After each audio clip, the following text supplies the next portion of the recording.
Hey, what's going on, everybody? Welcome back to the Truth Defender podcast. We've been missing in action for quite some time, but we're back again. So, like always, we're coming to you from the greatest country in the world, the great Republic of Texas, deep in the heart of the Lone Star State, Dallas, Texas, more specifically.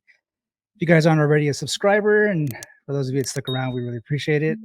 Please consider smashing that subscribe button as well as the like button.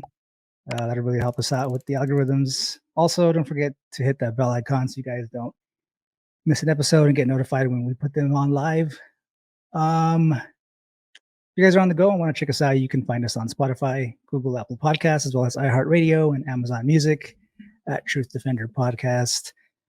If you love what we do here on the show and you're feeling generous, please consider sharing the show with a friend, family member, or colleague. It'll really help us out. If you have any questions for myself or our guests, as well as guest or topic recommendations, you can always email us at thetruthDefender1776@gmail.com. Yeah, like I mentioned, we're back in the saddle again. It's been a little bit over a year, I think, since we've actually put out any kind of content. Of any kind. There was a lot that was kind of going on at that point. We'll eventually get into quite a lot of things, actually. So, but first, introduce our guest back once again. Is always willing to come on the show and lend a hand whenever we need it, Mr. Jason McLean. Jason, what's going on, brother? Oh, not too much, man. All I heard was excuses. I had things going on. Look, if I can get my fat ass to the gym, you can get on this podcast. That's all I'm saying. I heard excuses, sir. Excuses. Yeah. So I won't put out like the full context of our conversation, but a while back, you and I were speaking about like when we would probably consider like ending this kind of whole thing. I remember if you remember that. Oh yeah. So a couple of things that were going on at the time, a lot of changes in like personal life and just the kind of like jobs and people that are no longer here and stuff like that. So yeah, all that was kind of going on. Remember we had spoken a while back about like, it's been a while back, about like things that I can or can't speak about, things that I might or not know about, and received like letters about like NDAs and stuff, which wasn't anything specific, but like just kind of flying too close to the sun, I think, a little bit. Yeah, it was very vague. It was very vague and stuff, but so that whole thing was kind of going on. I was also considering like, do I really have like the energy like to want to do shows anymore? Like it's kind of a long process, especially when you do them on your own. Like I do everything here on the show, like record and pull guests, edit videos and do promos and all that kind of stuff. It's just me. So that was like another part of it. And then that conversation we had about like, when do we kind of figure it was just going to be over? And for me, I didn't think it was going to be at that kind of time. I figured maybe like a year, maybe two at the most. And then I'd be like, all right, well, that's it. With that kind of storm that was going on at the time, like one day I woke up and I was just like, yeah, that's it. Like it was like way ahead of what I had thought. And I was like, yeah, I'm just done. Like, I don't want to do this anymore. So there was like a few times in the middle of that whole process over the last year when I was like, yeah, I'm just going to do some shows. Like, let's just get back into it. And I was just like, nah, I just don't want to do it. I just don't want to do it. But like over the last couple of weeks, I was just like, well, the whole point of this show was like to like talk about just random stuff that I like that I didn't hear on like online stuff. So it wasn't like, I wasn't doing this to get like famous or anything, obviously, but I was just like, yeah, I just want to jump in again because I just want to talk about stuff. And so like that whole process came back around and I was like, yeah, I think we should just jump back in. And like podcasting over the last couple of years has gotten like extremely saturated. Like yes, it has. Everybody has a podcast for everything nowadays. Dude, I don't think I know anyone who doesn't have a podcast anymore. And that's a problem because half the people I know don't have a personality. I don't know. Like everyone is like, so I'm starting a podcast and I'm like, why? You're about as You're about as interesting as burnt toast. What? I love you. Like, I love you personally, but you kind of like, what are you doing here? But it's because this is what we're doing now because we're also separated. Like we don't. There is no more bar, right? Yeah. Like that's the thing is there is no we don't like used to you went and you hung out and you talked to your friends at a bar. That doesn't exist anymore. This is the new bar where we can actually meet and talk to the wonderful people in chat and talk to one another and talk about these ideas and this is the new, it's a pub, it's a bar. That's what this is, just without the fun of the alcohol. Right. Um but so again, we've had a lot of conversations off air. So I know, but here's the thing, I'm exactly where you are as well, right? Like I stopped doing my shows months ago because I couldn't do it anymore. I just physically couldn't do it. Because again, it's one thing if it's your job and Right. you're making you like I have 8 hours a day that and it's literally, I'm not kidding when I say it's 2 feet this way is my work setup, my workstation. Yep. I have 8 hours that I'm sitting right there in hell. And then you just move over 2 feet and it's and then doing this. And then you have to think, it's like you gotta think about it's like, I don't want to care about everything. I really don't. I think that's a big thing is where it's like, I don't want to have an opinion about everything. I don't want to care about everything. Yeah. Like there's lots of things I do care about, but I don't want to have to like this is it worth talking about on a show? Probably not. Right? Like it Yeah. is just what it is. And so that's why I stopped doing the show. And I also felt like it's time to get back to doing books. And it's what we're working on. We got to, I did the formal, here's the link to the previews page for one of the comics I've got coming out. Right. And again, I'm working on a project with my wife. It's going to be great. And then I've got a couple books that I'm working on. I want to do things my way. And like this is the last week I'm doing even guest hosting, except okay, I got one in my I wanted to have like a 3-month period where I was just off so I could Right. focus on it. And I may even be basically like I may not even look at anything. I may post some stuff to Facebook just to let everyone know I'm still alive, but like that's it. Like, hey, here's some artwork I'm doing, and like that's it. Just so people don't think I've been eaten by a bear or something. But Yeah. like I've got one thing I will do, and we talked about that off air too. It's like I'll do one other show, but other than that, I'm going to be off for 3 months because you need to recharge, right? This is a lot of work. This whole podcasting bit, particularly when you're the only one doing, like, it's one thing if it's your job and you're making money, and then you can say, okay, I can dedicate 8 hours a day to doing this thing. And then you can live the rest of your life. That's one thing. But when it's like, Right. I got 8 hours over doing this crap, and then I got to come over here and do the podcast, there is nothing left of you. It just consumes you. And there's Yeah. just nothing left. And it's hard. It's real hard, man. So I feel you. Yeah. It was getting kind of, I mean, I was kind of putting up with the whole like enormity of it all. Like I was just like, yeah, like I had been doing up until that point. I was just putting out shows or whatever, like whenever I thought of something or I'd find a guest, like here we go, here's a show. It wasn't Mhm. consistently doing it, which was kind of like a bad thing too. But Yeah.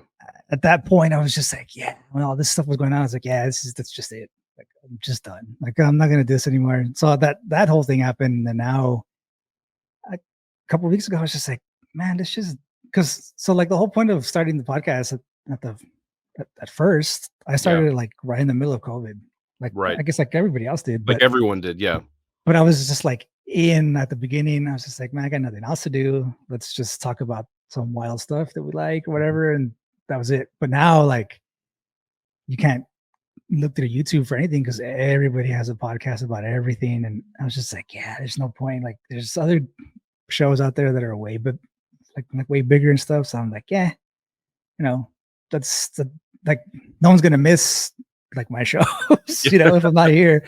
So it's just whatever. But nah, it's all right. We're back in the saddle, and like I said, we're not doing this for anybody but myself, and just want to talk about stuff that I like. So That's that's the way to do it. And that was the that's whole why I'm point. going back to doing books and comics where it's like I want to do the one thing I care about, do it and just put it out whenever it's time for it to come out. And I'll peruse. I'll be on guest and say, "Hey, here it is. Here's what I care about." And and then go back to my real life and care about those things that, affect me and my family. And again, also the world around us. I think this is the other thing is the trap. And I think this is the other thing that you and I both feel like very, very, we feel it, right? The trap of podcasting is that you think it's real, right? It's the same thing with, all the social media and this damn thing, right? Like it's real to a point, but not really. And the problem is if it stays here, if it's just on this black mirror, right? Then it doesn't really do anything. And you and I both care about things, they're out there in the world that are bigger than us. And we want to find a way to translate what we're doing here into the real world. And sometimes that doesn't always happen. And you got to go be in that real world. Yeah. Sometimes it looks like the world's getting a little too real right now, but I guess one day we'll sit down and have a cry session about what's going on with our lives. But yeah, I guess for now, we'll try and veer back over to what we're originally here for. We'll talk until then. We'll talk about Blue Beam and drink our unsweet mango tea. Ew, okay, dude. Okay, can I complain about one thing before we get into Project Blue Beam? Is it that you're drinking unsweet mango tea? Because yes, drink water. No, well, no. I mean, I've been drinking water all day. I needed a little something. But like everyone's tea is broken. Like, okay, I drink unsweet tea. I don't like sweet tea. Okay, and I was like, you can't be a Texan. Yes, I can. Part of being, I'm a 5th generation Texan. That means I do what I want when I want. Period. That's the whole point of being Texan. But I do what I want. But like everyone's tea is broken. Everyone. I'm like, okay, fine. I'll go to QT, and I go to QT, and they're the only like they had two. One was I forget what the other was, like hibiscus or flower unsweet tea. And I'm like, I don't want that. And I'm like black mango unsweet. I'm like, fine. At least it's better than just normal unsweet tea. But I'm like, what is going on that I can't have tea? I just want tea. I'm tired of. I don't want sodas. I just want tea. I want something that's a little. It's a lot of the like the water things are just too sweet for me. I like strong, powerful flavors. And yeah, so I'm here with a black mango tea, and I feel like our Western this proves the decline of Western civilization, people. It isn't the rapid inflation, it isn't all of the bull crap going on south of where Paul and I live. It's the fact that we can't get tea whenever we darn well please. You know what? I get mad that I can't find blue Big Red at the stores, so I have to that's. I have a freaking Buc-ee's like not even 2 miles down the road. Yeah, so I have to go there and get like my blue cream soda, but I want it everywhere else. So that's like a serious first world problem. But whatever. It is. But darn it, we went to the moon. Yes, we did. We went to the moon. We were talking about that off here too. We went to the moon. We can get our freaking blue cream sodas, and we can get our unsweet teas whenever we want. That's the whole point of winning World War II. It was so we could have these things. Why don't we have them? I blame Joe Biden. Back-to-back World War champs. Let's get it. Yep. The Bat-Mom says you're gonna have to carry your own unsweet tea that you made at home. And carry a cup. I already do. Like people. Okay. Like I'm not kidding. I have a collection of these QT cups that keep rotating out because I drink so much. I drink a lot of water. I mean, again, mostly water. I drink more than a gallon of water every day. I have for 20 years. I'm very hydrated. But then it's like sometimes, and so I like tea. I really do like strong flavors. And so, yeah, sometimes I have tea all the time wherever I go. You're like, you got enough tea? I'm like, no, I really don't. It's just for the flavor. Yeah. It's like those people that have cigars in their mouth, but they don't light them. It's just for the look. That's you. Yeah, It's all good. Oh, trust me, I do the cigar thing if I had the cash to do this cigar thing. Yeah. See, earlier problem, Brandon. True. True. Yeah. Okay. I'm sorry. Project Bluebeam. We are 15 minutes into this show, and we have derailed. I derailed it. It's not even you. I derailed it. Nah, it's all good. Sorry. I'll be here for the long haul. This is your last appearance this week for a while, so Yep. we'll hop in. Yeah. So, like I mentioned, Project Bluebeam. So I guess up until 1994, which was kind of, I would say, I guess the first official kind of mentioning of it, I guess, to like the public. So there was a investigative journalist in Canada. Serge Monast was the guy's name. Investigative journalist, poet, essayist. Kind of a weird dude. Tragic end as well. Because of the nature of the stuff that he was exposing. Right. Homeschooled kids. I don't know what that kind of whole thing is in Canada, but his son was homeschooled. Then the state came after him for that, stating that he was mentally abusing his kid. Took his kid away. And then like the same night he had a heart attack, or the same day he went to jail, got out of jail the next morning, had a heart attack. And then he died, right? So he was like 46 years old, in jail, dies. The state takes his kid. His wife is now widowed without the kid as well. So like it just ruined this dude's entire, his entire life.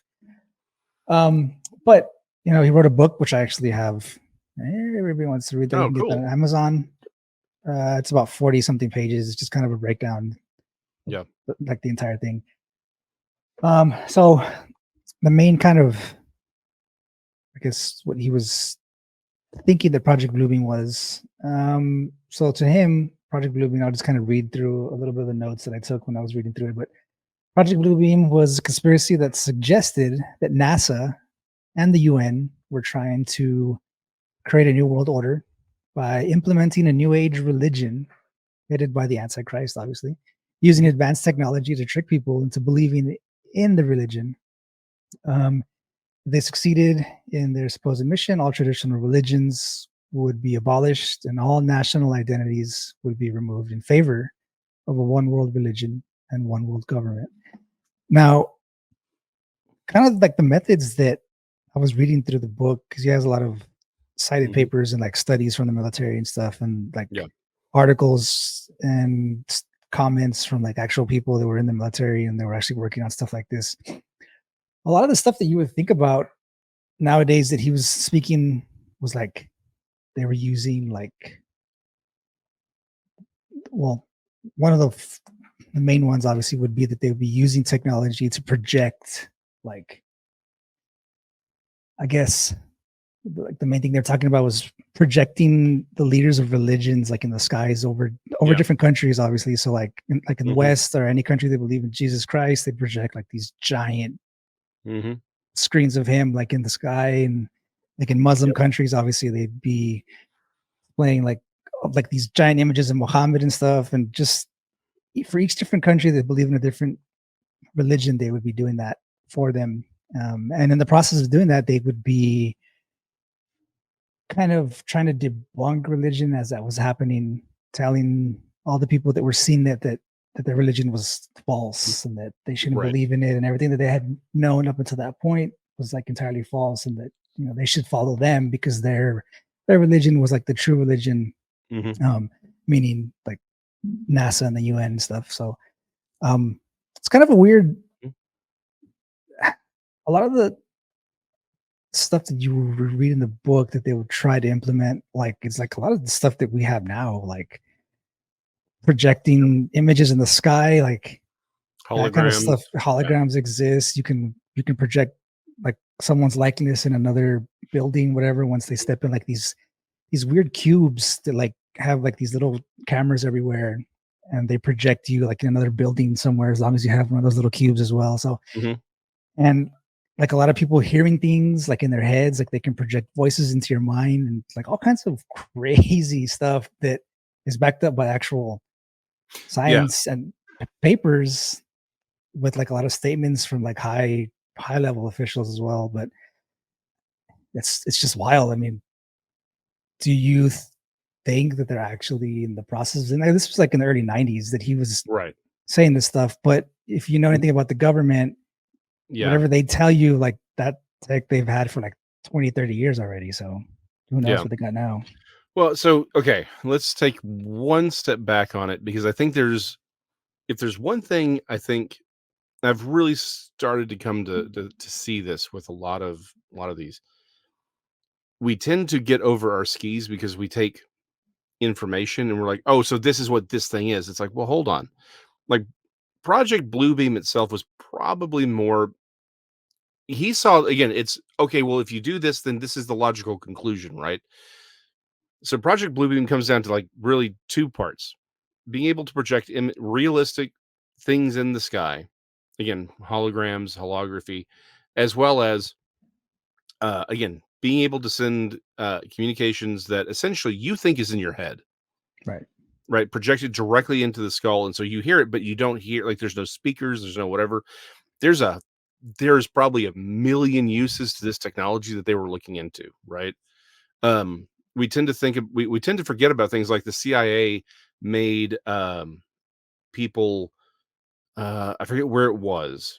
I want to say it was in Papua New Guinea, but it may be the Philippines. They actually like the CIA went and drained blood out of some of these rebels that they were sort of fighting, and they'd take him, kill him. They'd literally put puncture wounds and they'd drain them of blood and hang them up because they wanted them to think that hey, there are these vampires running around in these woods. Hmm. As Vietnam, they would have speakers. My dad told me about this one too, and then you find out it's real. And you're like, what the heck?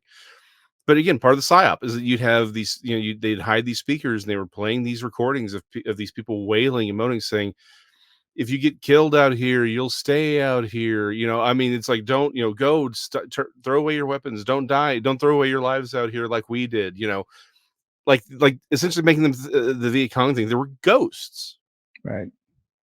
so psychological warfare is a real thing. It's very important. Complete side note, we're probably in a fifth generational psychological civil war right now. That's probably where we're at. As well as in the third world war is probably far more informational than it is kinetic. So Right. that's a whole other show for you. You're welcome. But Yeah. yeah, so Project Bluebeam really boiled down to is a new level of psychological warfare that that integrates things we were already doing into something even bigger, right? Being Right. able to really make those impressions. And what he did, I always forget the gentleman's name. I'm terrible with names. He worked out again, he talked to people, he talked to these, and he's like, "Oh, this is how this technology can be used." And Okay. that's the main thing. It's about this is a logical conclusion for the use of this technology. So it's not necessarily that NASA itself is sitting around playing, how do we bring about the Antichrist? It's just that was the technology they were working on, right? Right. Because they got to get their funding somehow. It was more about broader military application, but it's like, hey, this could be used to do XYZ, right? And that's so then the next question is, was he off base? No.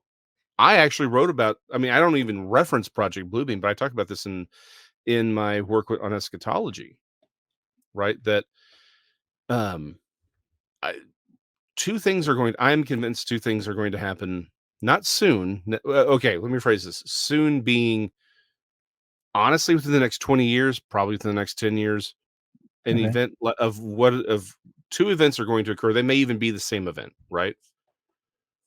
One, there's going to be a spacecraft, maybe it's hovering over New York or whatever, right? But they're going to, some craft somewhere is just going to be sitting there. Dude's going to come out, little green guy, maybe Nanu. We made y'all, right? Right. And all the world's religions are basically misunderstandings of of us talking to y'all, and your ancestors wrote it down. It's not that they were lying to you, they just didn't understand what we were telling them. So all of the world's religions are correct, but they're also wrong. We're here to fix it, and you can join us and all that, right? And then of course there's going to be a lot of drug use because they're interdimensional. Uh the other event, and again, it may be that they're the same event, is going to be there's going to is that eventually there's going to be a conflict in the Middle East. A dude is going to come down claiming to be Jesus, and he will be he will be a real human being. Although I don't think he'll be a human, he'll be a Nephilim, but he'll claim to be Jesus. There's going to be aliens with him or UFOs with him, and he will end up ending that conflict. And then he's going to introduce the person who's going to be like the emissary, right? It's like he won't be the actual emissary. He may be like the conduit to communicate with our space interdimensional brethren, but that there's going to be but he's going to help usher and say, hey, here's the political leader that we need to solve the world's problems. Right. And I think that something like Project Bluebeam is legitimately going to be part of the technology used to sell this this schlock, this last illusion for the last world dictator, right? That's what he's going to do. That's what he's going, and again, like they will be real people. Although I think both of them are going to end up being Nephilim, but that's a whole other kettle of fish. So yeah, I mean, something like Project Bluebeam is exactly what I mean. I've been writing about it. Everyone's sort of written about it because it's kind of obvious. And to your point, we've seen the technology. It's not like this technology doesn't exist. If it exists in the private sector for public consumption, then it has existed and it's been worked on in the military for decades, figuring it out, right? The thing a lot of people don't understand about the military to public pipeline is the black ops projects. They help develop the technology in order so that the private firms can build it. Because the problem is the military doesn't build anything. No government builds anything. Those are all private contractors, right? You know, Paul's very aware of that. And so the thing is they may develop the technology, but then it's like, okay, but we've gotten essentially it hits the market when it's gotten to the point that the masses that the broader public can understand the technology to build the technology, and that we can build the machines to build it reliably and safely. You know, I put that in quotations because, you know, Boeing and all. Dang. But yeah. So essentially, that's the thing, right? So a lot of this technology is going to be around, and so this is why I do think there's going to be so I think the other step is there's going to be a lot of physicality to it as well, in ways that maybe we are completely unfamiliar with, because there's going to be aspects to it. And I'll even say this. Let me push it one step further. When I'm going to be rewriting a lot of my material and releasing it in a new format here by the end of the year. Again, one of the reasons I'm taking my 3 months off is to focus on that. And my opinion has evolved, which is the only evolution that actually happens. I'm kidding. But not really. You can tell it's the last week because I'm just going to let everything out. Everyone should pray for the remaining 4 shows because it's gonna get nuts. Is that if you'd asked me even 5 years ago, probably even 3 years ago, I would have said they're gonna stay with the nuts and bolts craft stuff, right? The grays, I do think they're biological skin suits for demonic entities to inhabit, right? Sort of an encounter suit that we can't cast them out of because there's no reason. They have every legal right to be there, right? So it's an encounter suit for them to wear to interact with us in a way that we can't cast them out like you could if someone was inhabiting if a person's possessed by a demon, you can cast that demon out, right? Because there's an authority, right, that you can override. But the problem is, if it's a suit, if it's a skin suit that they've grown for them, then yeah, they've got every legal right to be there.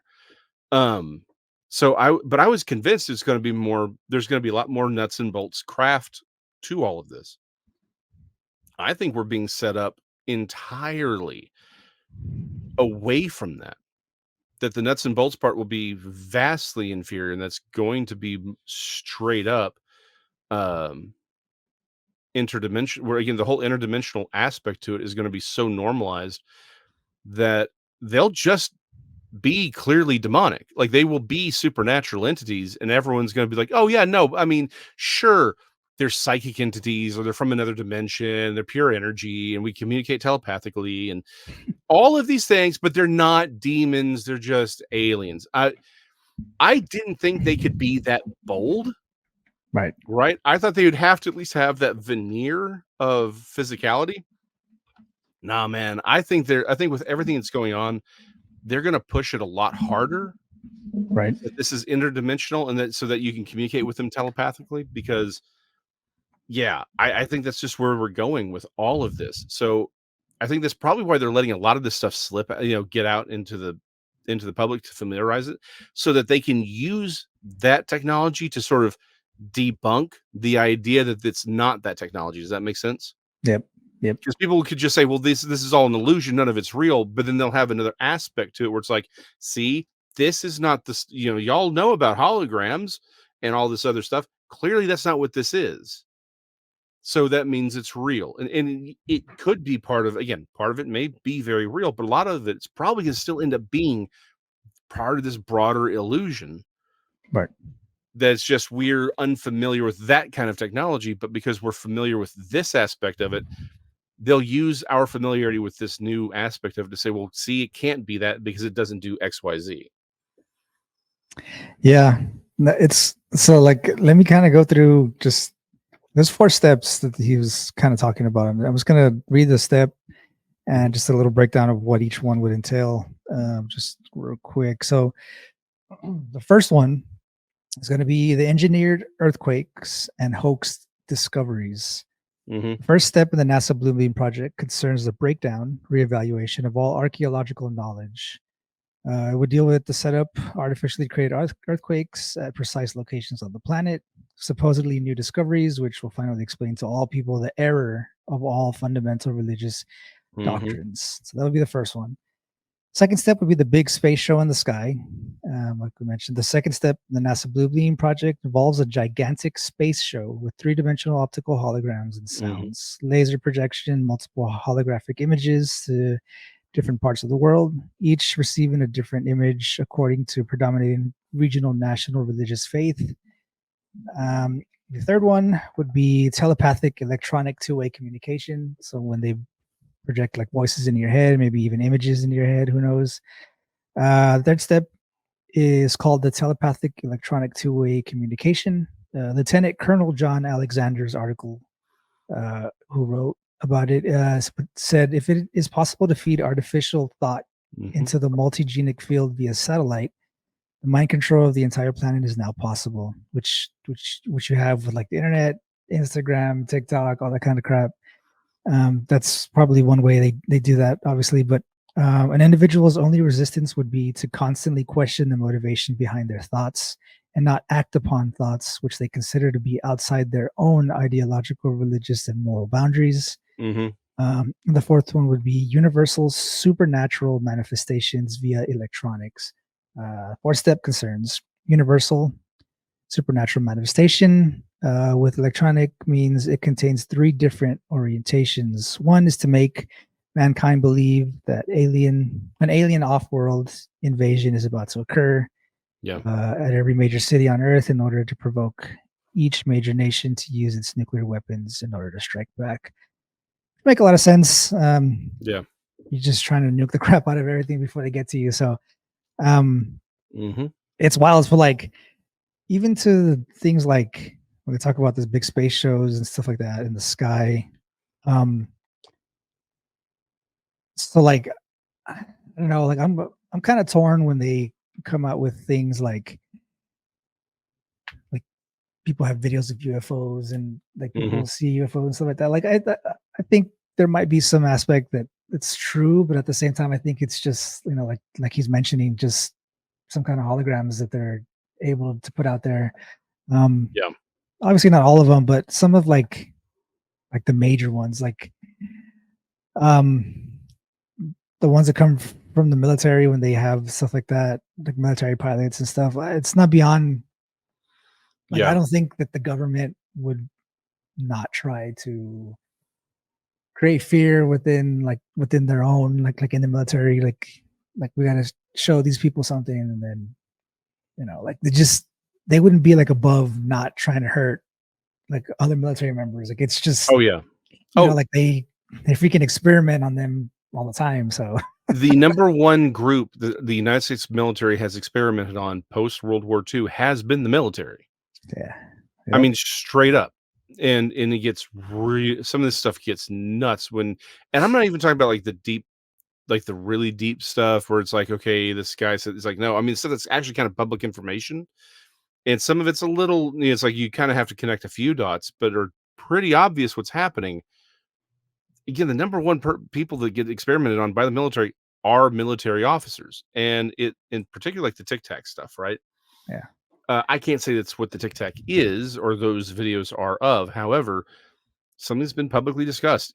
Are these sort of plasma or these laser created plasmoid holograms that aren't necessarily of an object per se, but of a shape, right? So essentially you use these lasers to generate these shapes. Well, the thing is those shapes are then guided, like you can control them.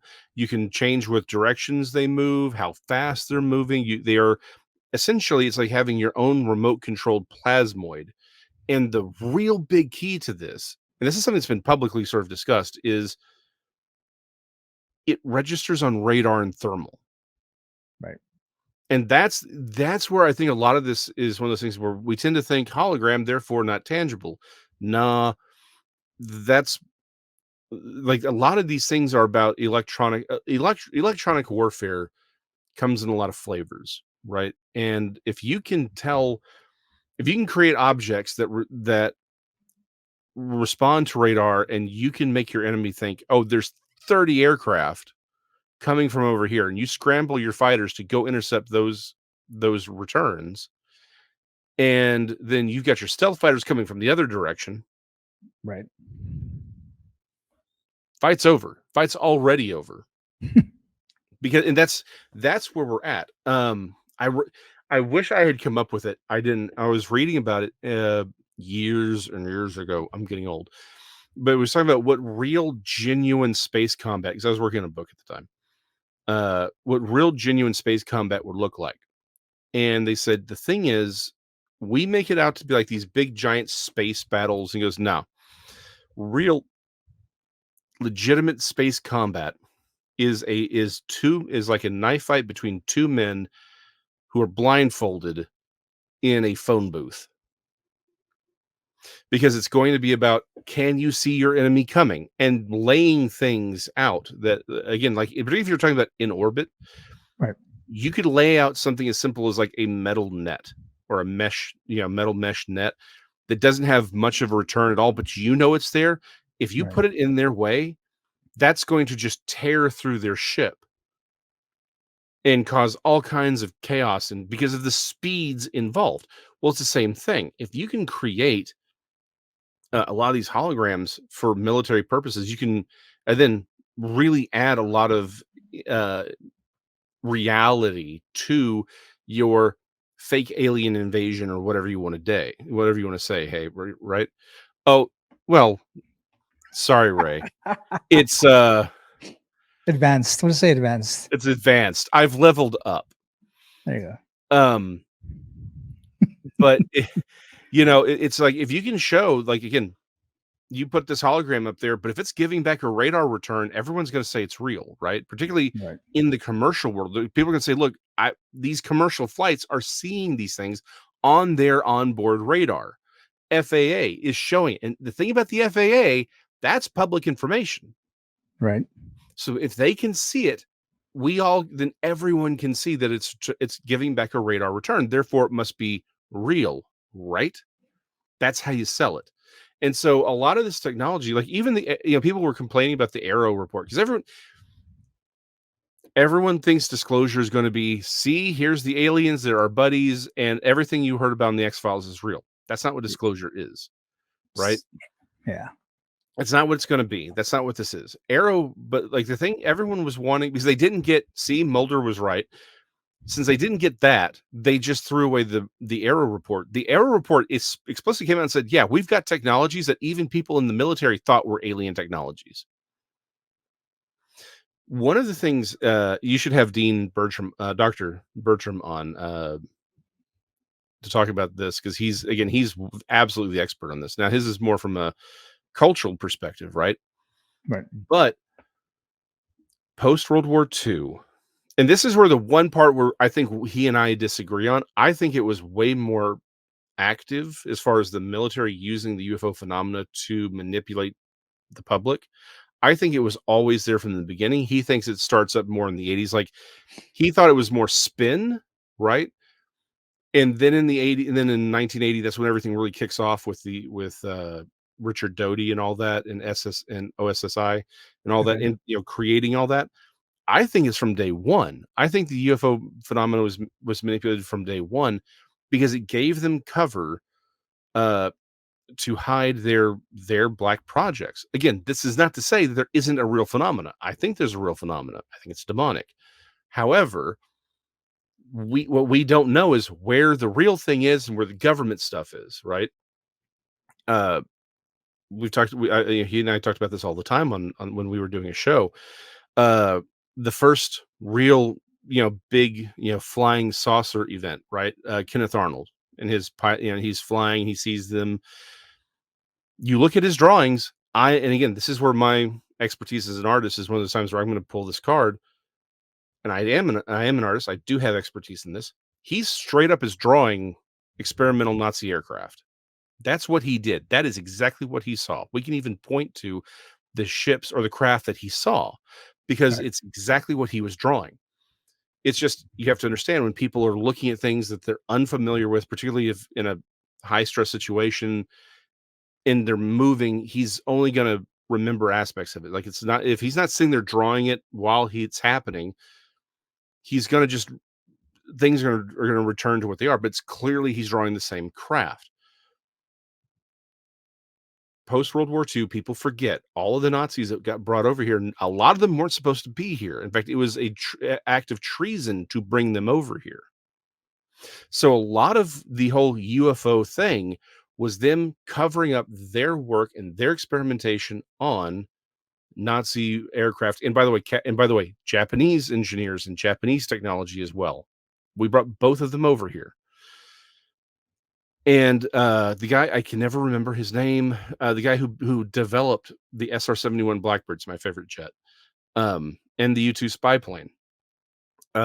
He very publicly said, "Oh yeah, I've seen a UFO," and he filed a UFO report, and he drew what he thought he saw. And in fact, he even claimed that his blended wing bodied craft, which is because again, the SR-71 would eventually become the flying wing, and again, also flying wings, things like that. He Right. claimed that all came from his seeing this very small, formation of UFOs, which look, again, very suspiciously like these Nazi flying wings that we captured Right. and experimented on, that we've had since then. I think the problem is he was a really, really good guy. He really Kelly was. J- Kelly Yeah, Johnson. Kelly Johnson. Thank you. Yeah, man was brilliant. He really, really was. And I think he wanted to. I think what we see with a lot of people claiming, "Oh yeah, I got inspired because I saw a UFO." What they were doing is they were trying to say, "Look, I can't say that I got inspired because I was reverse engineering Nazi technology." They can't say that and live, Yeah. right? So he's like, "I don't want to lose my job. I don't want to lose my life. So I'm going to use this as a way of saying I didn't come up with the technology because he had enough of a moral compass to say I don't want to take credit for something I didn't do." Right? So he throws out the UFO thing, and now everyone's like, "Oh, okay, he saw a UFO." And now what's the government going to do? They can't say that he didn't see it, right? Yeah. They can't say that. And it's not, and they can't say that he endangered the program. How? I just said I saw a UFO, right? So I think from the very, very beginning of the whole UFO thing has been manipulated by the government for its own desires. Now, I think the direct manipulation to create sort of the X-Files version that we're familiar with now, that does start in the 80s, Right. probably even late 70s. But it from day one, the government's been manipulating this thing. I think they just realized they could push it further. What originally was just them trying to spin. Again, I am not saying there isn't a real phenomena. I absolutely think that there is. But I think they realized they could push the phenomena real hard and spin and cover a lot of their evil deeds.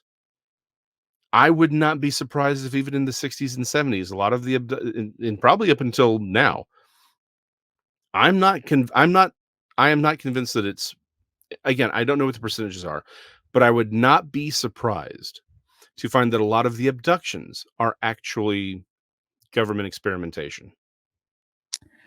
Yeah.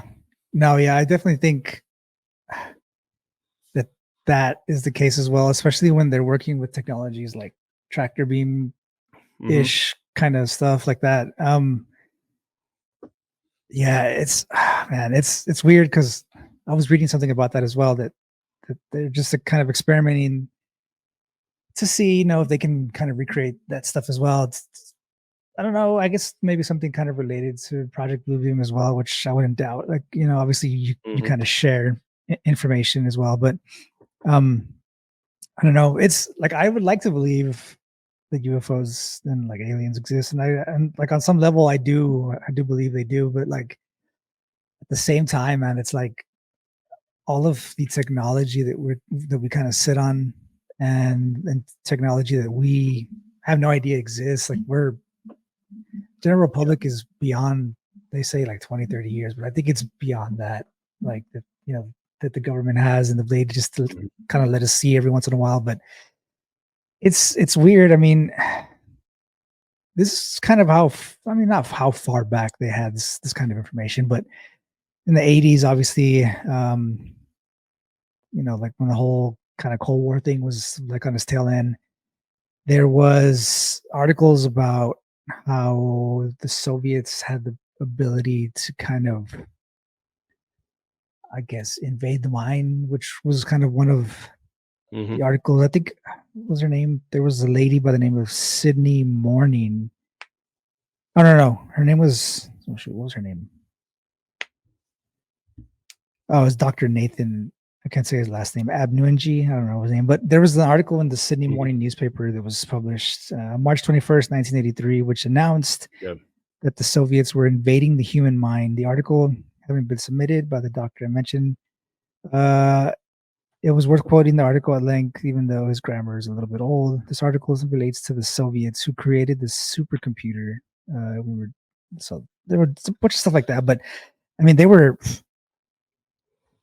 a lot of Mhm. weird suicides, like a lot of Yeah. people that were involved, like the Manchurian Candidate kind of stuff that still Mhm. happens. That has a lot of stuff to do with like torture and drugs and just kind of all these kind of weird things that they Yeah. pump people full of. Um, there was psychologist, I think the name James V, who mentioned that the day has come. This was in the 70s, when we can combine sensory deprivation with drug hypnosis and astute Mhm. manipulation of reward and punishment to gain almost absolute control over an individual's behavior. Yeah. And that was in the 70s. Like You want that's to wild. you want a rabbit hole to go down that will freak you out. I mean, where it's not even just, well, is this a bunch of sketchy information? Because unfortunately, how do I say this politely? Most of what you see on the internet on is just complete crap, right? Like, I know people love the movie Zeitgeist. Please understand everything that movie's made up. Like, well, maybe not everything, but virtually everything. Particularly if it pertains to the Bible, they were just straight up making crap up, right? Right. Um, but one of those rabbit holes that's terrifying. It started with and I never really cared about Charles Manson. I'm not a true crime guy. I'm just not, right. Right. But he went to the Haight Ashbury, right? That was his clinic, right?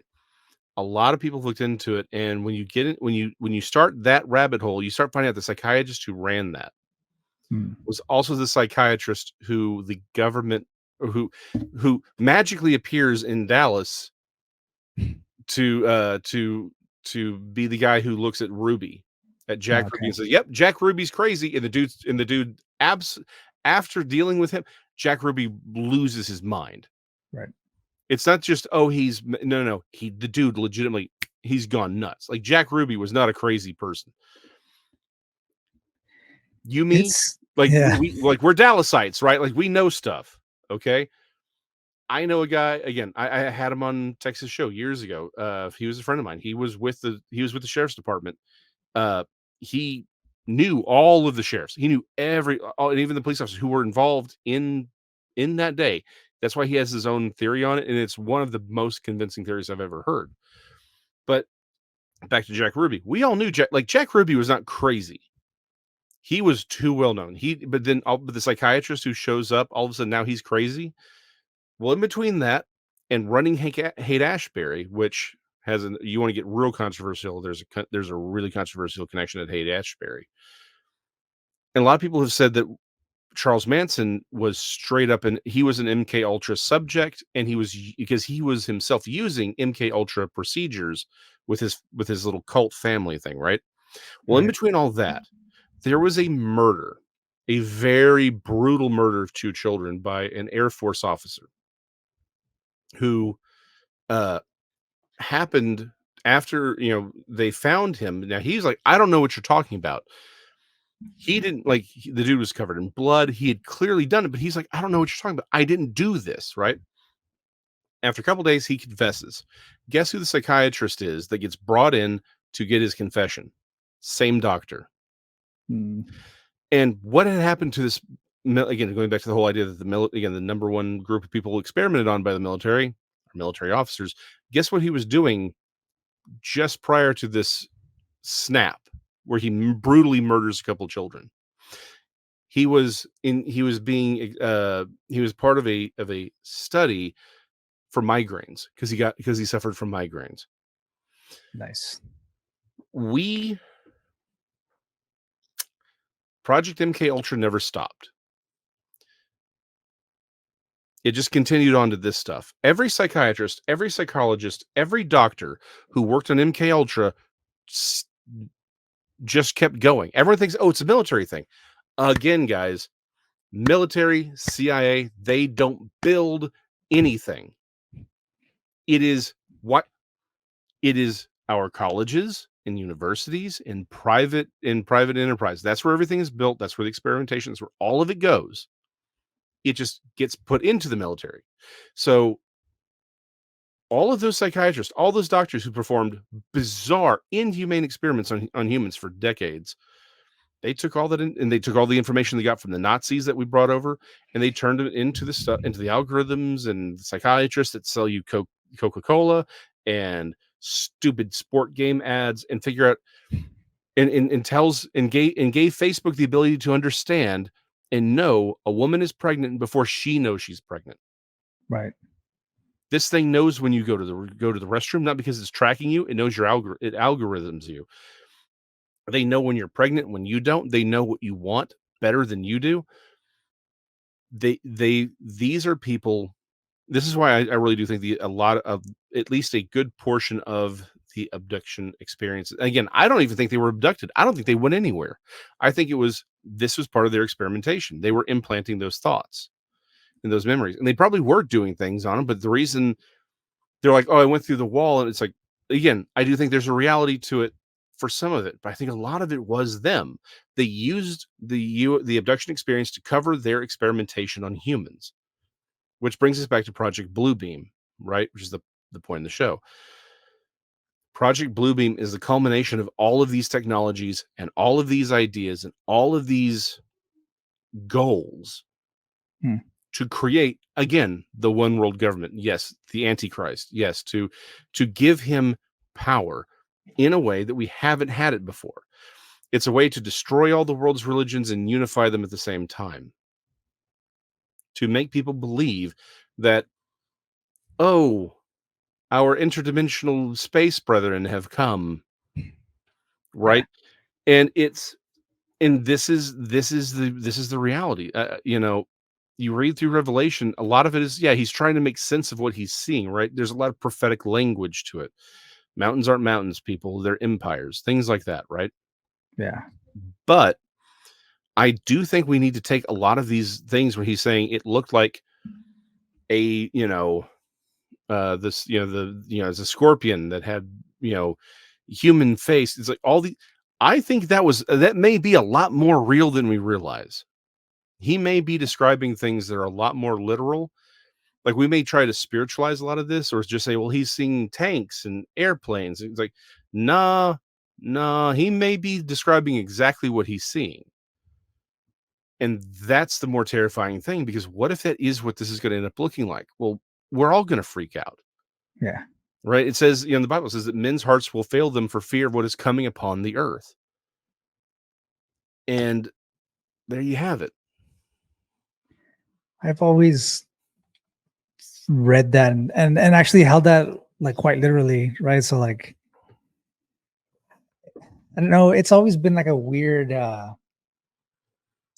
like you said, a lot of people try to kind of spiritualize it and like just kind of use it as metaphors for like other things that they were actually speaking about. But I do think that at that point there are going to be like literal monsters and creatures Mhm. on the earth, stuff that you never, obviously we've never seen, that's actually quite literal. But um yeah, it's going to be tough, right? So like Mhm. it's going to be like they project all these images on the earth, and a lot of people are going to freak out, obviously. Mhm. But a lot of it might be fake, and a lot of it, I think most of it's going to be fake. But Yeah. there's no way to kind of figure out. You always hear that kind of saying that if Jesus were to come back to the earth nowadays, like nobody would even notice because they're just stuck on their phones or like on the Mhm. freaking computers and stuff like that. So Yeah, they didn't it's even good. believe him 2,000 years ago. I mean, think Yeah. about it. The dude was raising the dead and healing lepers and making the lame walk and the blind see 2,000 years ago, and people were like, "That's a trick." They didn't have anything more sophisticated than a cart. Like, it's like the highest level of sophistication they had were like horse-drawn carriages and very simple things, right? And yet people were able to look at real legitimate miracles and say, "Nah, it's not real." What do you think is going to happen now? Like, that was the one thing I've talked to pastors about for years, literally since 2017. I'm like, guys, you do understand that when the United States government came out and said UFOs are real in 2017, nobody blinked. That was a shot across the theological bow. You need to understand, nobody blinked because they already believed it. Yeah. That's all this thing about like them releasing videos and finally letting everybody Mhm. know. Like I see it like on Facebook all the time and Instagram and stuff. They're like, "Oh, you guys see this?" And like I never knew. And I usually go to the comments because I always see a bunch of people like, "Oh, this is Mhm. wild," and like they were hiding this from us. But then I try to understand like that part of the public that Mhm. is like just has no idea about like what's going on around the world. They're like outside of their bubble. Like they just have no idea that stuff like this exists. And I'm just like, yeah, Yeah, we've known this forever, like ever. for Well, decades, It's like, what are you like, where have you been, I remember talking to a friend of mine online, and it was when Trump created the Space Force, Hmm. and he was like, "Why do we even need a Space Force? This is stupid." Because he's one of those, never Trumper Democrats, right? Right. And I stopped and like, "You do understand?" And I went through all the reasons why we need a Space Force, and the fact that the anti-satellite satellites and all. And he goes, "Oh, well, I didn't know any of that." I'm like, "Well, how?" He's like, "Why didn't they say it?" I'm like, "They did in the article that you're citing that you didn't read." Right? It's like, and I'm sorry, there just is a lot of information out there. I understand, but you wanted to say something, you wanted to look smart, but the problem is you're an idiot, and I can't help you there. Like, I'm sorry, the fact that there are anti-satellite satellites, we got spy satellites, weapons we have to control space debris. Like, this is why we need this, this arm of the military, so it can do its own thing. It's like, yeah, this has been public knowledge. Like, this isn't even secret stuff. This is Right. public knowledge. We we have people who believe the earth is flat now. Like, I'm sorry, that's how bad things have gotten. And it's because everyone's run down their reliability. Like, it used to be everyone had a degree of, like, we say, okay, you're the government, maybe we don't trust you 100%, but you're not going to overtly lie about something that obvious, right? Right. And then they did. You know, that's the thing. It's the public, once you lose public trust, then the problem is it degrades trust in everything. And we've talked about this I mean, you and I have talked about this for years. The Yuri Bezmenov uh conversation, Yeah. right? Where we are a demoralized people. Because because that was his whole thing. It's like, look, but when you have someone who's demoralized, you cannot convince him, even if you give him real documents and real photographs, he'll never believe you. Right. That's where we are. And Project Bluebeam is the cherry on top. It's the thing that's like, okay, you're completely demoralized. You don't believe anything. Now I'm going to give you something to believe Right. and give it to you in a way that you'll accept because it's in your own head. And that's the Yeah. terrifying thing. Because it's not just, oh, you hear. No, it's literally putting thoughts in your head. Yeah. That's insane. And the problem is you can't say they can't do that because of everything they can do right now. And you know how I know that that's already a thing is predictive advertisement, right? Mhm. So if you've ever had one of those instances where you're thinking of Mhm. something and then like you get on your phone or on Facebook and then there's an ad for it Yep. and you're just like, holy shit, I was just thinking about this like a while ago, like 2 minutes ago or whatever. Yeah. And it's just like there, right? So that's like predictive. So at that point, like Mhm. you would say, like, are your thoughts your own thoughts? Like, are you thinking your own thoughts or are they projected into your head already? Well, Right. and see, And yeah, no, go sorry, ahead. no, please finish, please. And that would be a way that you would think that obviously that they're like Mhm. in your head, like, holy shit, like they're reading my mind, but they're not. Yeah, It's they're not. predictive advertisement. They're projecting that into your brain so that somewhere along the Mhm. line, like you're like, oh yeah, I'm thinking about this. And they already knew that you'd be thinking about that because of all the ads that they've been putting in like right in front of you, Mhm. Facebook posts and like Facebook advertisements leading you down a path to like eventually end up there. And that would be like the exact same thing. Well, you know, and that's what I'm saying. Is like they don't even have to beam this stuff into your head, like you said. It's like it's the advertising. They Yeah. they know how to word it. It's like those mentalist tricks where they're like, say this or say this word so many times, say this word so many times, and they ask you a number of questions, and you're like, okay, name a fruit, and you say apple, and everyone says apple. Well, Yeah. because you literally can't think of another fruit because they've programmed you, even though you didn't realize it, they were programming you to do that. Yeah. That's again billions of dollars of research and decades of inhumane psychological torture, and it's all going into this stuff. They know how to manipulate you. They know how to make you think things without you realizing it. To Bat Mom's question, right? Yeah, I think part of this is a strong delusion. Although I think we're already in the age of delusion. I think we're already seeing it. This is, when you look around, you see how crazy things are. People accepting things that were just, if you had even talked about them a few years ago, people thought you were nuts, right? Um, Bill Maher a few years ago. It was just a couple, like literally like 3 or 4 years ago. He Right. was laughing at Dennis Prager. Oh yeah. Yeah. For because Dennis Prager's like, hey, this is what he's like. No, that's not what's happening. Now they're like, what's going on? Why are we pushing this stuff? The fact that we can get people to believe that crap, that's the point. It is the delusion. That's why you have these highly progressive churches where they're Right. like, hey, let's have Christian witches now. It's like, no, no, there's no such thing as a Christian witch. There's just witches. Or It's like, here's a Christian. They have I'm not kidding. Someone made a Christian Ouija board and they call it the Holy Spirit board. I'm like, no, that is not. There's a spirit involved, but it ain't holy. right. I'm sorry. It's like, well, we have Christian witches and Christian tarot cards. The word Christian does not allow for those. Right. It's like, but this is where we're already in the age of the strong delusion. But to Bat Mom's point, I think this is a part of it. Because if you're already ready, if you're already in part of that, let's call it the matrix. If you're already in that matrix, if you're already like, yay, let's believe in all these things and let's, throw up rainbows and whatever. I'm just gonna get myself canceled right now. Screw it. I'm off for 3 months anyway. Yeah, I'm taking your channel with me. It's like if you're I know, already right?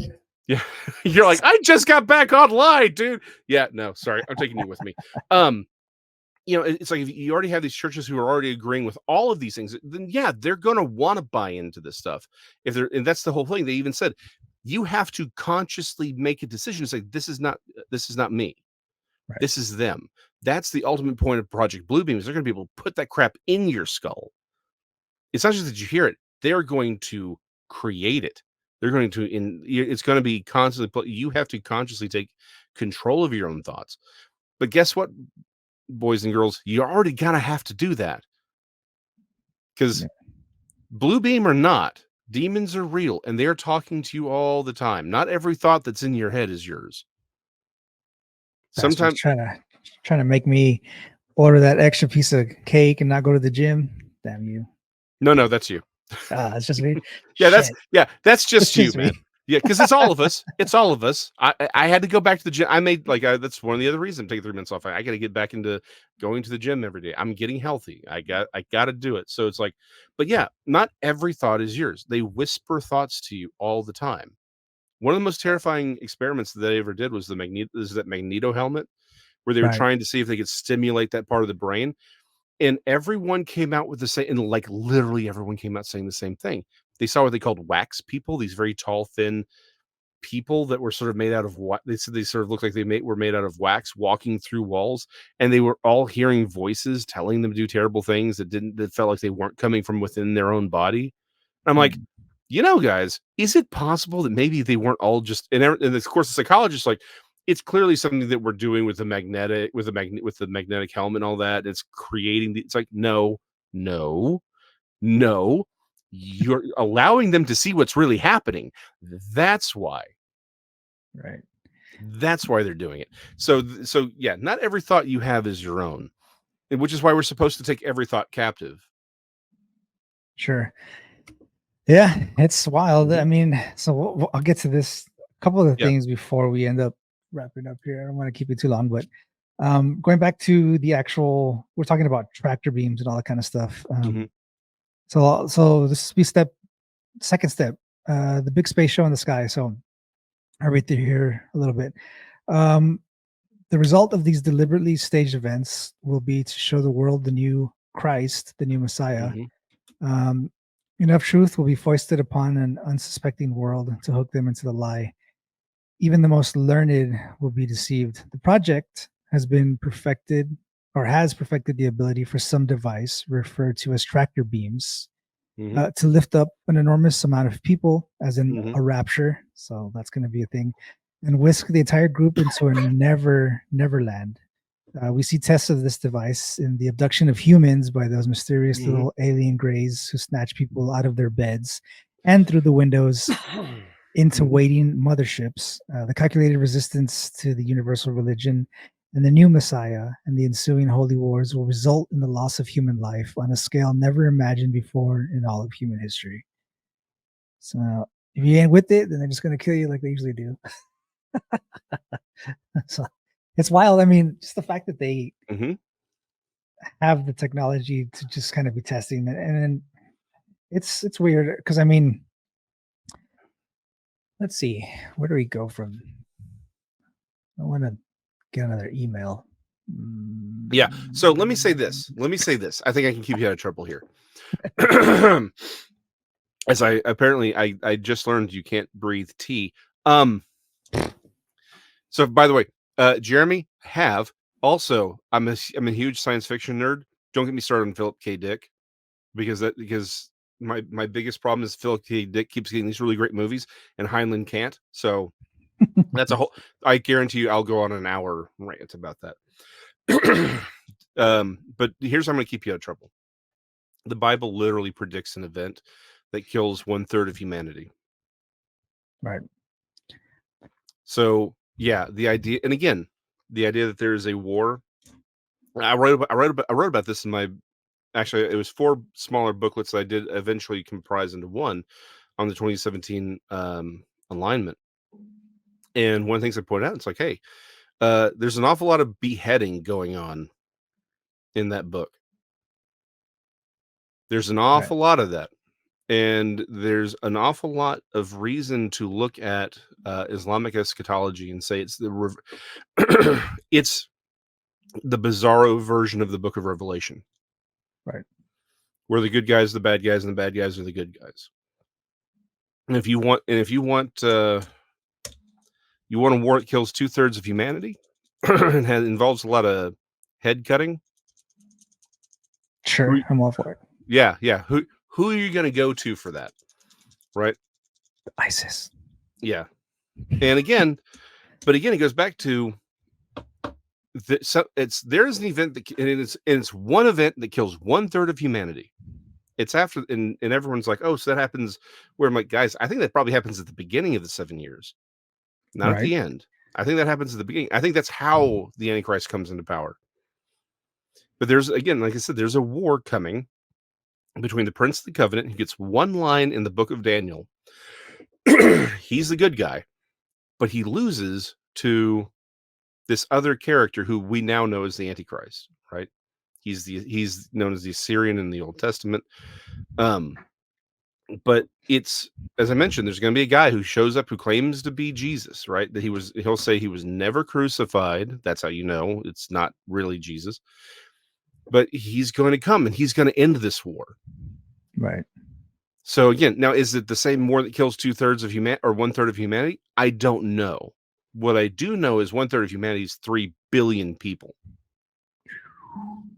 We haven't had a war that bad yet. We haven't had a war that cost anywhere near 1 billion people. Right now, World War II is still the highest, and that's 60 million. We're talking 3 billion people. That's a lot of people. And if you realize, well, hold on, North Africa still has to be there. The Middle East has to be there. Europe has to be there. Probably large portions of Russia need to be there, for the last part of the Book of Revelation. That doesn't leave you with a whole lot of landmass left to take that 3 billion. Right. Right. So, yeah, I'm just saying the idea that something's going to get bad real fast is right there in the text. You don't need to be a genius to figure that out. You just have to read the book. Yeah. It's definitely going to be interesting. I want to say interesting. Obviously, it's terrible, but at the same time, you read these kinds of things, and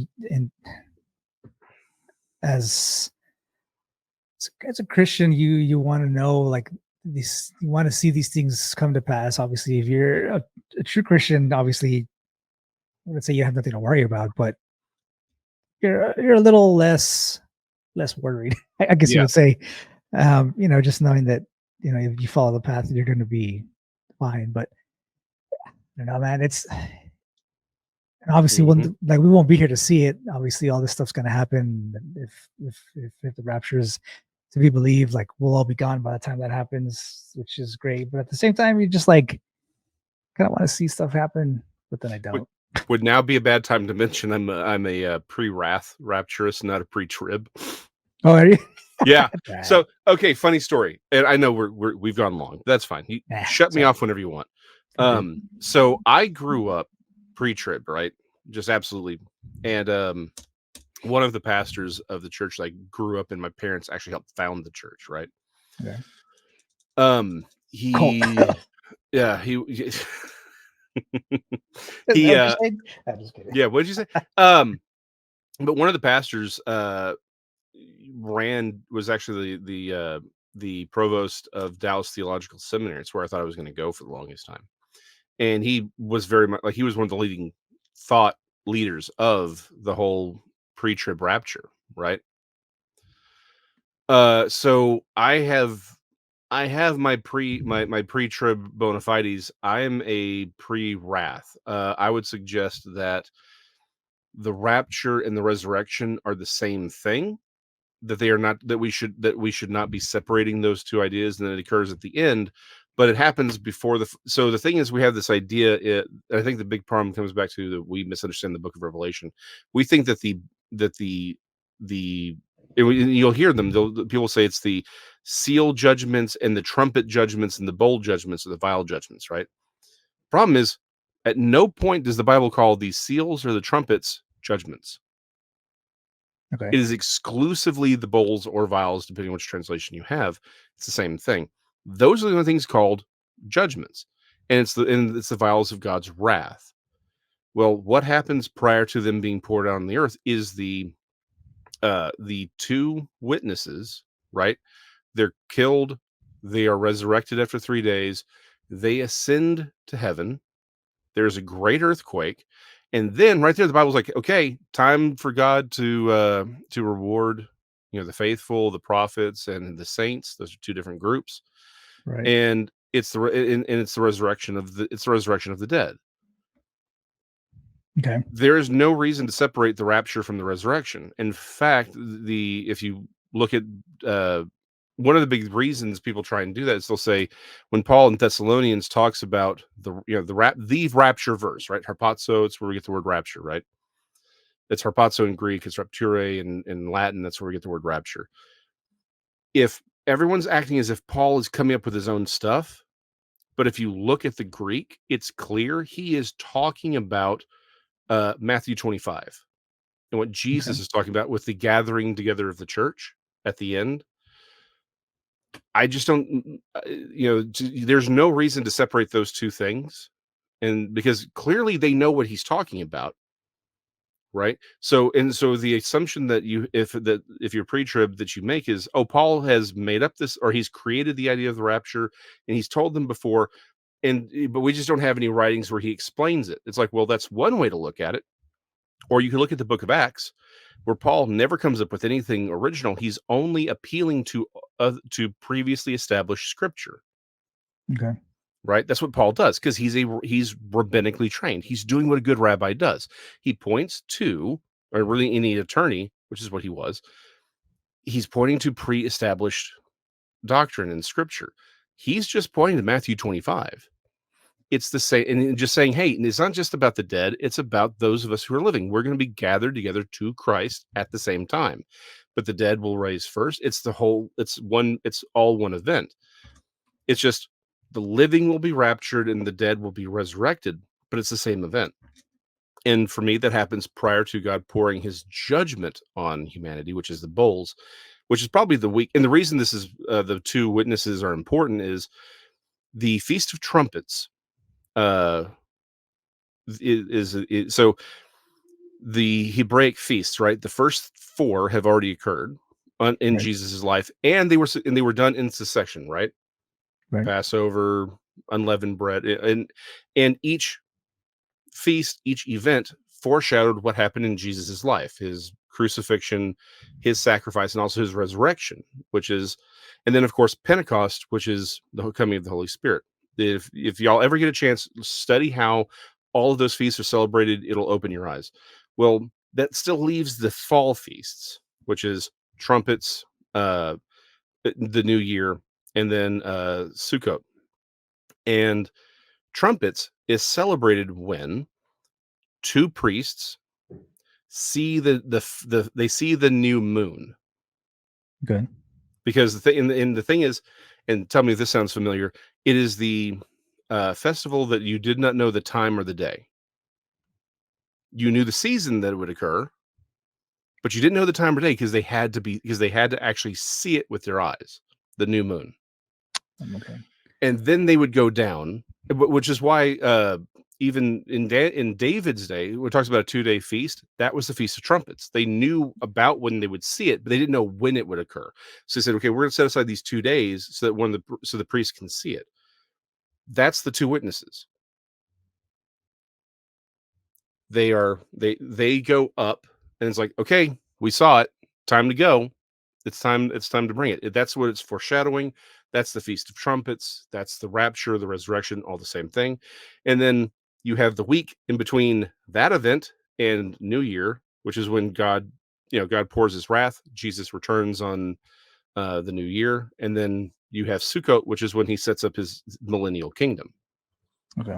So like I said, bad time to mention it, but I think we'll probably be here. So that's all I'm saying. It's like you'll get to see it get interesting. Now you may get to see it get interesting at the 15,000 degrees, but whatever.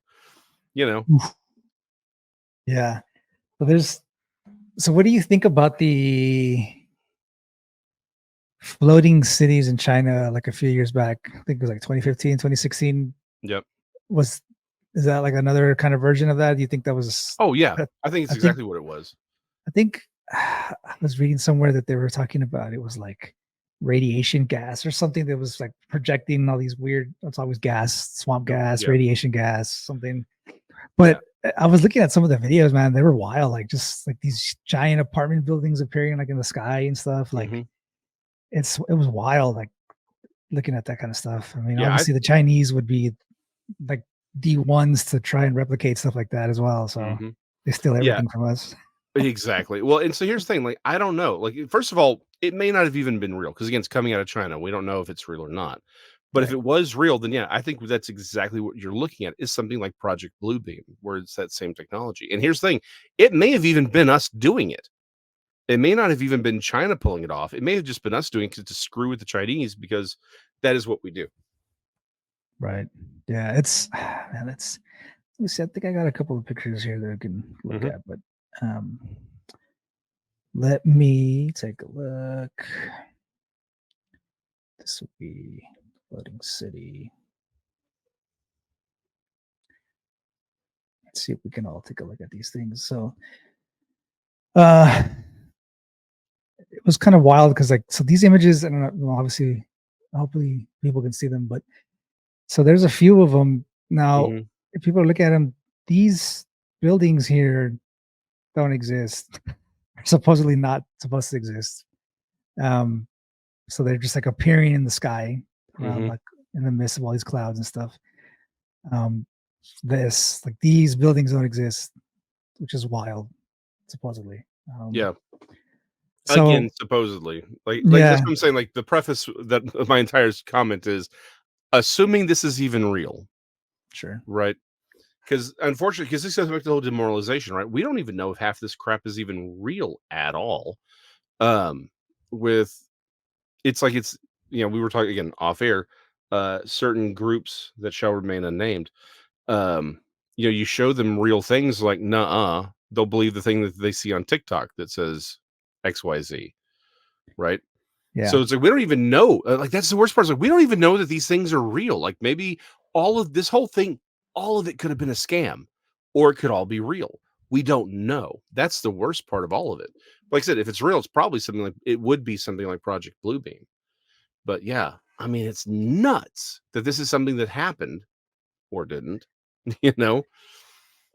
so like I was looking, and for like other people that want to watch, there's just look up like skies in the city in China.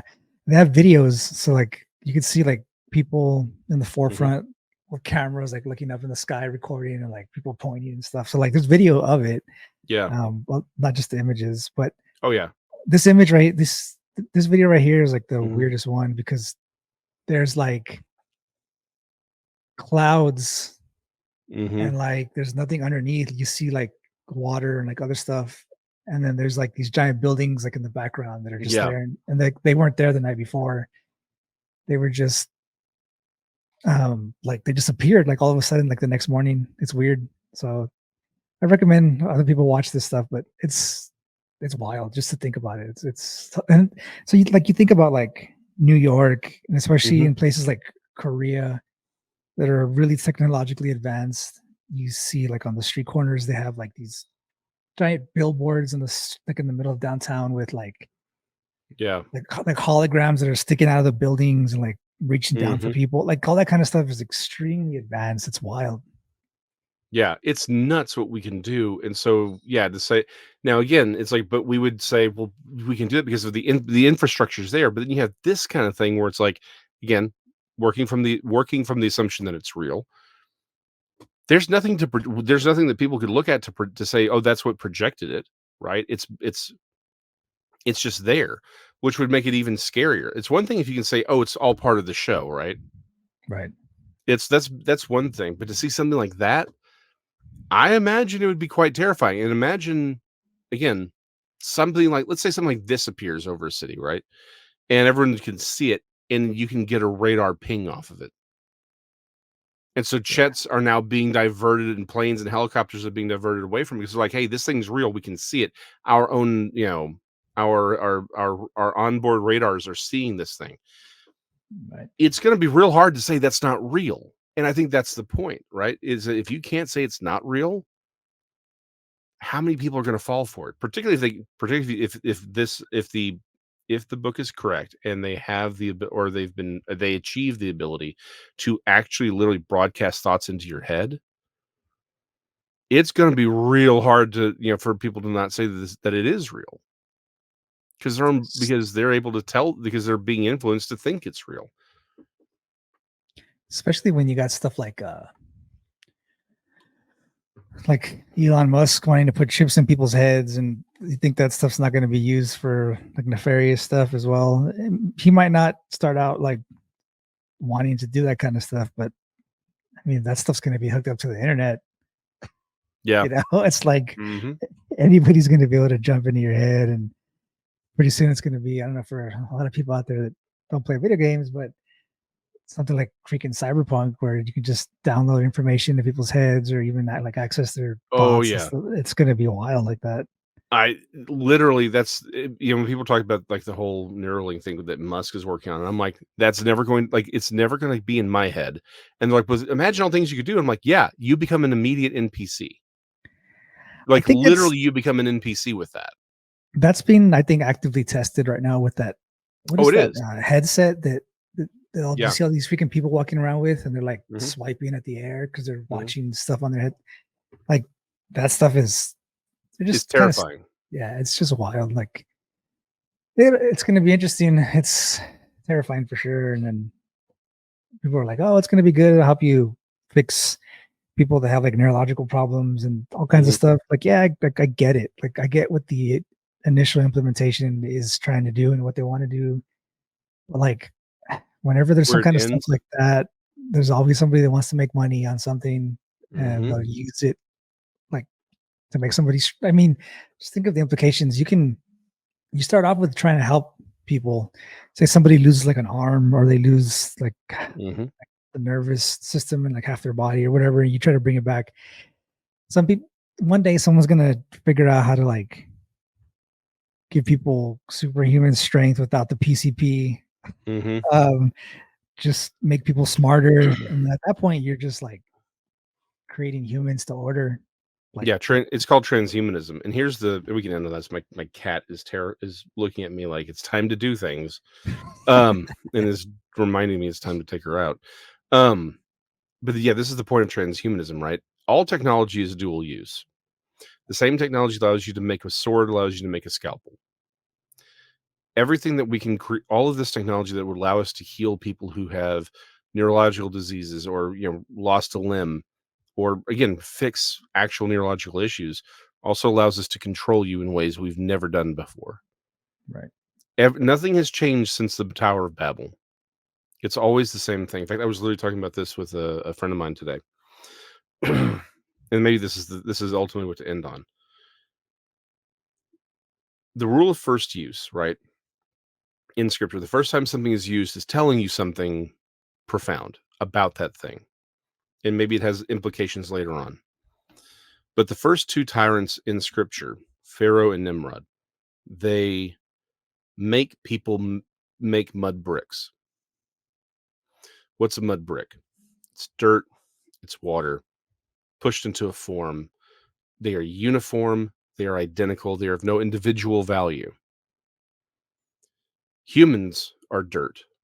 We are 70% water.